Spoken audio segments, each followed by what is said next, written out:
Hi guys, welcome to my channel. This morning I'm just going to do a very quick video and talk about Chrisland saga. So from all the comments I've been reading and even the conversation I had with my friends about this issue, I think that most of us were just blaming the girl, blaming the parents of the girl. And I said to myself that I don't think it's even fair that all the blame seems to be going to the parents of the girl and the girl. Nobody seems to be talking about how the school handled the whole thing, starting from when the parents gave their children to you and for you to take care of their children for a period of time in their absence. And the school didn't do that. I read from somewhere that the school were parading their rooms between 3 and 5 times a day, and I don't think that is enough. I feel like at age 10, in fact, I read from somewhere, I watched a documentary that actually said from age 5, children begin to feel sexual energy, trying to explore their sexuality and all of that related stuff. So why in the name of anything will the school leave those children that are of that age group, between 10 and 13, in the same building without anybody looking after them? I think the school should be sued for that. I think the school hold it to the parents to take proper care of their children. Not telling me that the teachers have gone to sleep and the children were all by themselves. Why would they be all by themselves? You left them to explore what they are feeling in their bones. Now, let me come to the aspect of people, us, not just people, us blaming the girl alone. What about the boy? Why is nobody talking about the boy? Why is the boy's face not even shown in the video? Parents said it was rape. Some people argue the girl was enjoying it. Maybe, I don't know. But there are also other aspects to consider. What if the girl was coerced into having sex? What if the girl was actually under the influence? Because I'm sure that when someone is under the influence of alcohol or anything at all, or drugs, that's when you will be like a professional when you are having sex. So if that girl is actually under the influence that the parents claim, then I don't think it's fair that we are saying it wasn't rape, or that we are saying that she was enjoying it. Of course she would enjoy it if she was indeed under the influence. Or what about if she was coerced into doing it? When I was growing up, a boy would legit say to you, and you say you like me. If you know you like me now, you're supposed to just do this. Are you supposed to kiss me? Kiss me to prove that you like me. And all of that stuff that boys did back then. What if the girl was, that the boy noticed that this little girl likes him and like coerce her into doing all of that? And then, even if it's a consensual that they both agree to do it, they both agree to explore their sexuality, the question is, who was recording it? Why is nobody talking about the person that was recording the video? Why is nobody talking about who posted the video online? Some people said that the girl said, yeah, you can record all you want, you can record that the girl gave consent for recording.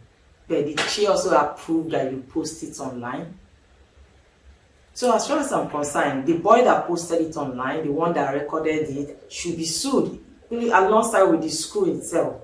All of them should be sued by the parent. Now, as much as I also agree that the parents have their own portion of blame, I don't think it's fair that they should carry the whole blame on their head when they were not even there at that point. Fine, if you say if we all argue that the girl lacked proper home training. In fact, I even saw in a place where somebody posted a woman's picture where she was driving a big car and wearing trousers and looking all flashy and glamour. And the person said, you see how Chrisland mother deceived Nigeria into beating a condition, blah, blah, blah, blah, by wearing buba. Nothing is wrong in wearing buba to express. when Tiwa Savage was having issue with her then husband, with all her beautiful, glamour looking usual way, when she was making a video, was she not tying something on her head? The woman was traumatized at that point. The woman wanted to pass a message. Do you expect her to really be wearing human hair, looking all glamorous and saying that? You have to look the part. And that doesn't mean she was pretending about it. It just meant that the situation she was in, it's what she was representing. And I don't think that is wrong at all. Now, all this brings me back to the need for sex education. And I think whether we want it or not, our children are going to learn sex one way or the other. They are going to learn it from their peers, they are going to learn it from online, they are going to learn it from all manner of places. And I think it's our duty as parents to actually call them, to start training them, teaching them what sex is all about from age 5, in my own opinion. From age 5, a girl should be able to know parts of her vagina. You know what this part is used for. This is this, this is this, this is this, and the implication of having early sex. I think we should guide them into knowing the implication of having early sex. Yesterday I was talking to a friend and I said that I think parents should lead their children into understanding that having sex from 18 is more appropriate. And he actually said he doesn't think attaching an age gap into it is proper. That is like saying don't look back within 10 minutes, that the person is going to look back or something like that. But the point is, in as much as some people agree that you shouldn't put like a age range into when a child should have sex, in Nigeria, and to be an adult you have to be 18, and to have sex and understand the consequence of sex, you have to be an adult, which is from 18 years old. So I think guiding the children about how their body will change, the changes that will come with their body, the feelings that will come with their body as early as 5 years, as little as they could understand, and guiding them like that to they become from their preteen age to preteen, then to teenager, is something we should all practice. You know, when we were growing up, our parents would tell us that if you go close to a man or a boy, you were going to get pregnant. I'm not talking about that kind of sex education. I'm talking about proper sex education. Sex education that doesn't paint sex as evil.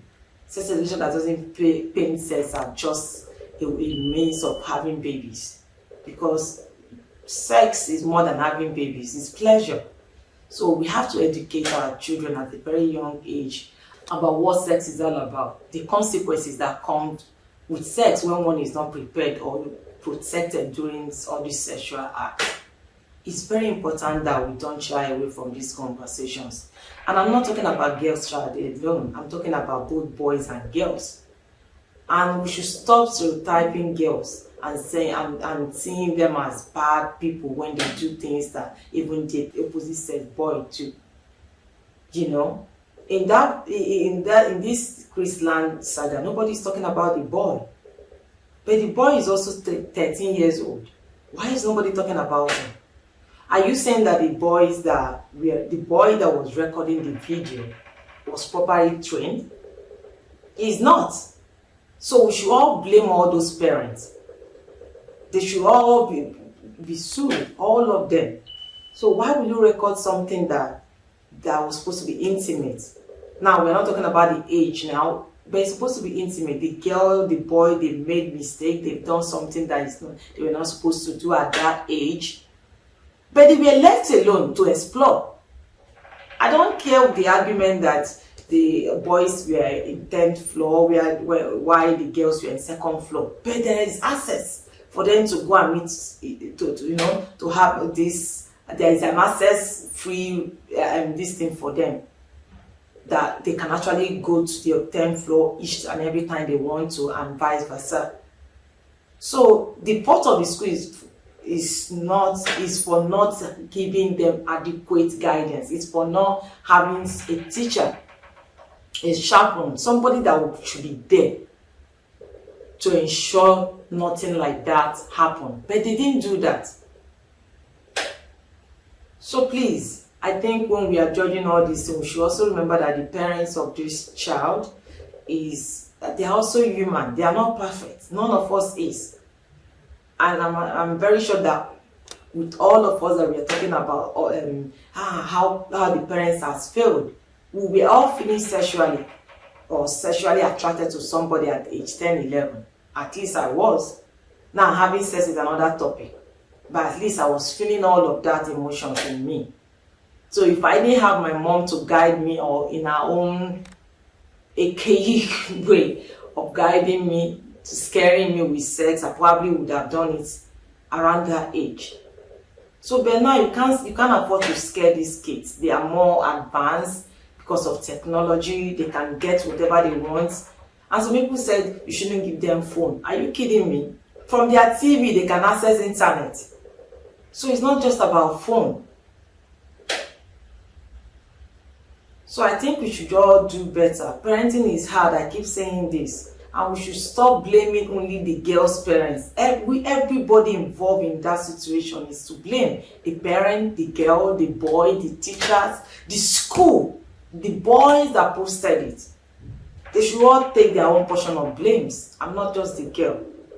And I just hope that the girl finds, and the parents of the girl, they find a way to heal, and that the girl find a way to live her life without carrying this burden of embarrassment and the criticism from the society, both young and old, and just find a way to fine-tune her life to ensuring that her life turn out to be the best that she can ever imagine. Well, that's my take on this, and I would like to know what you think about this whole situation. I would like you to share, to comment on the via comment section. Let me read your opinion. Thank you for watching today's episode. Bye-bye.